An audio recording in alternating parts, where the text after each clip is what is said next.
பொருளாதாரத்துறை முன்னாள் அமைச்சர் ரவிஜி ரம்லி வரும் ஜூலை 27ஆம் தேதி ஆயு மலேசியா என்ற சமூக நிறுவன தளத்தை தொடங்கப் போவதாகவும், இது PKR மத்திய தலைமை தேர்தலில் அவர் தோல்வி அடைவதற்கு முன்பே அவரது திட்டத்தின் ஒரு பகுதியாக இருந்தது என்றும் அவர் தெரிவித்தார். அரசியலுக்கு வெளியே சமூகத்தில் மாற்றத்தை கொண்டு வருவதற்கான மற்றொரு வழி இது என்று ரவிசி கூறினார்.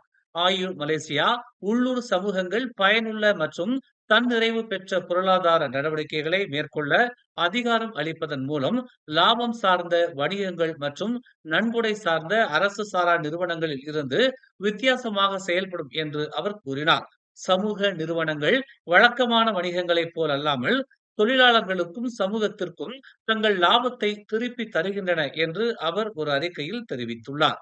ஆயு மலேசியா சமூக நிறுவனங்களை அமைத்து இணைப்பதற்கான ஒரே தளமாக செயல்படும் என்றும், அதே நேரத்தில் அவர்களுக்கு செயல்பட தேவையான நிபுணத்துவம் மற்றும் கூடுதல் நிதி ஆதாரங்களை வழங்கும் என்றும் அவர் கூறினார். மேலும் செய்திகளை தெரிந்து கொள்ள தமிழ் மலர் நாளிதழை பாருங்கள்.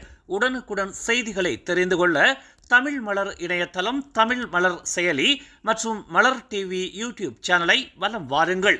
எங்களோடு இணைந்திருக்க மலர் டிவியை பதிவு செய்து கொள்ளுங்கள். உறவுகள் மகிழ்ந்திட விருப்பம் மற்றும் பகிர்வு சேவையை சொடுக்கிடுங்கள்.